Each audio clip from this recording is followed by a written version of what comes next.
everything changed. The camp with Eli Wade and Jeff Mayweather and everyone else, like, just made me a dog, man. Just made me just not stop. Like, a lot of people, like, after the knockdown that I took, would just refuse to get up. A lot of people would just be like, that's it. But nah, man, I don't stop.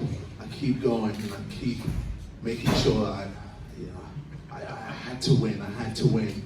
I can't lose. I don't lose. That's just how it is. So, GG. What is the biggest change, obviously, from your last camp to this one? Like you said, working with Jeff Mayweather, working with Larry Wade, being in Las Vegas for camp. What was the biggest change? For me, I think it was just making sure, like, boxing-wise, I had to just get in his face. I had to pressure him, not let him breathe. And, he hit me with a few shots here and there, but I just ate them and I just gave him more of my own. And, I knocked him down. For some reason, it wasn't counted. I don't know why, but, we still got the win, so it's all good. And, that's it. I mean, it's just tenacity. Just keep going. Like, it was a lot of hard work, the camp, and to get the result is the best thing. Before they announced you as the winner, what was going through your head when you was hearing the scorecard? Well, when I first heard that it was Logan Paul winning, Logan Paul won the first. The judge said Logan Paul won. I was just like, surely not. Like, I knew I dominated those 3 rounds, and I knew that knockdown should have been counted as a knockdown. And I didn't even know that he hit me in the back of the head. Yeah, twice. Like, that was just some dirty play. And he was fine a bit dirty, but I guess emotions were high, so that makes sense. But I felt a certain way. And then when I heard that I won with the second judge, I was like, okay, that's more like it. And then I heard it was 56-55, and then when I heard my name, man, it just came together, man. It still doesn't feel real. It feels like I'm in a simulation, man. Was this victory more sweet knowing in this home turf? Of course. Like, I beat him in America. I beat him, and so many people were saying, "There's no way you're gonna beat him. You're the underdog. There's no way." And I proved everyone wrong, and I love proving people wrong. That's just me. I said what I was gonna do, and I did it. JJ, Logan was trying to, it seems like he's trying to make some peace after the fight. Is it all good on your end? I mean, he's going to do his thing, I'm going to do my thing, and I think we're probably just going to leave it at that. But, obviously I respect him as a fighter. Like, to get in the ring, billions of people can't do that. A lot of people can't do that. It's not easy, especially as a pro fighter. Like, it's ridiculous. So, respect is there, but obviously he's going to do his thing, I'm going to do mine, and we'll just leave it at that. Hey, you talked about, JJ, that moment, talk about that moment when Raheem asked you, is it kind of over? You kind of had to think about it a little bit, emotions were still, just talk about that moment. Well, obviously, emotions were high. I had my piece at Shannon. I don't know. I don't really rock with him, but obviously I had my piece with Logan as well, and I just had my piece with a lot of people. I started just thinking, but you know what? I was like, I have to respect him. I have to respect him for getting in that ring. It takes a lot to get in there, so I can't badmouth him on that front. So. Eddie, you are a promoter. You do a lot of different things. Are you interested in doing more fights of this nature? Yeah, I think the great thing about this fight was that they both respected the sport. I think both of them fell in love with the sport. Both of them gave it everything. They studied the sport. They turned pro. They did their drug testing. They did their medicals, etc., etc.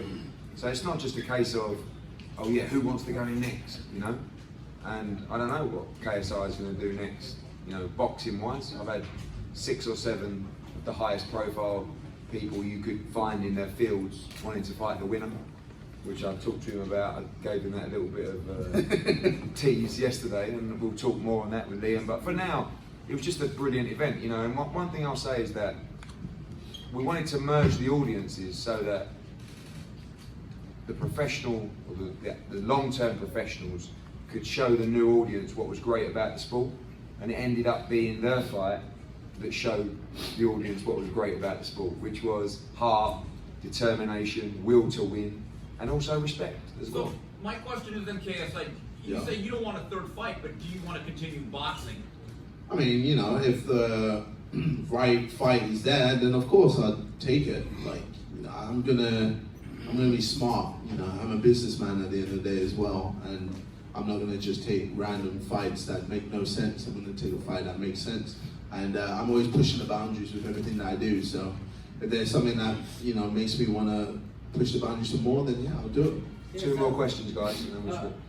Were you surprised at all from where I was sitting? At least it sounded like you had far more fans. Were you surprised being, the outside fighter with the bigger support here in LA?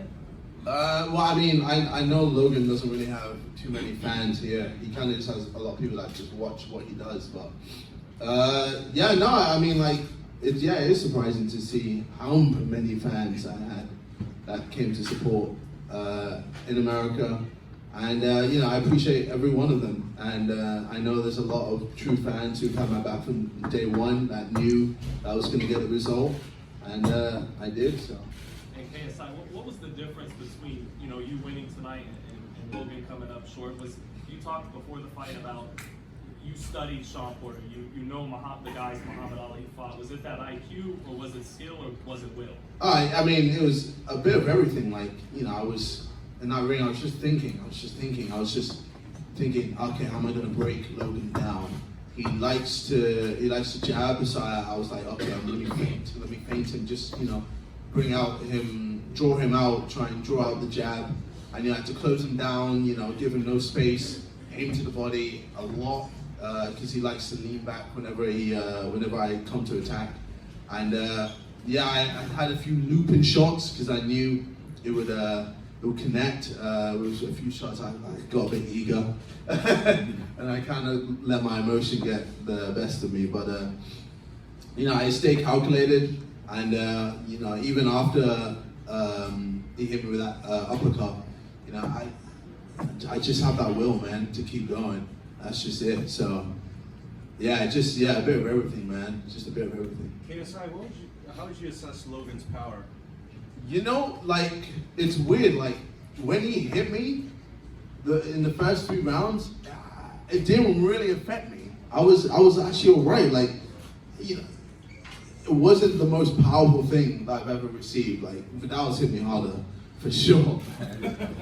Yeah. To the point, like I've seen a flash and everything. Like, but I think it was just the uppercut, which phased me a bit, but then I think when he hit me in the back of the head, that's when obviously the balance went and I was just all over the place. So, I took my time, got myself back together and continued fighting, and got the W. So there were over 12,000 fans who came to see you tonight. Yeah. Do you think that, considering there is a demand for you to be in the ring, you're kind of going to be pushed into a career you might not necessarily want, but it makes business sense?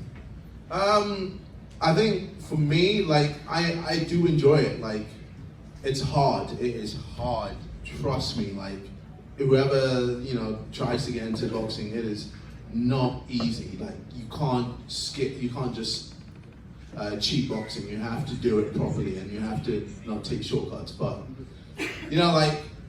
like I said, like, if there's a fight that makes sense, then yeah, we'll talk about it. But I'm always, like I said, I'm always interested in pushing the boundaries and seeing where I can go. And for me, like, right now, I've got other things as well. I've got the music, I've got YouTube to focus on, so I can't neglect those. We'll see. Hey, JJ, Last one. I wanted to know, were you surprised that Logan didn't throw too much punches? It's just jabbing. Yeah, I knew he wouldn't want to throw as much because he gassed out last time, and obviously now he's heavier, so I knew he wanted to be selective with his punches. But that's where I was like, I need to be lighter than him. I need to be 86. 86 was a good weight for us. We knew he was going to probably come in heavier to try and bring in more power. I think he was probably 205 or something in the actual fight, but it doesn't matter. I can take shots, man. I can take a beating. I told the people that I can, and no one believed me until now, I guess. And I just don't stop. And I've got a good team around me. And if you think I'm good, let's look at Vidal, man. Vidal's gonna be a world champion, bro. Best believe. Best believe. What'd you make of the scorecards? I saw that I won the first 3 rounds, and I felt comfortable with that. Obviously, the knockdown when I knocked him down didn't count. 10-8. That should have been a 10-8. But it didn't matter. Obviously, when he knocked me down and hit me in the back of the head, that's just foul play. And he had a few bits of foul play here and there. But it is what it is. I'm happy with the result, and Vidal, talk about just how satisfying the victory is yourself. Did you have any words with Shannon in the ring? Well, the win's very satisfying. I spoke to Shannon. A few things were said in the build-up that were personal. I didn't realize, the extent of what I was saying, and I apologize for that. Things get heated when you're going to war. Once war is done, you, as a man, you show respect to your opposition. They pushed us. It was a good fight. And I'm just excited when we got the W. It's on to bigger and better things now. Right, guys, we're going to switch. Round of applause for KSI. Remember, it's fight night, bitches!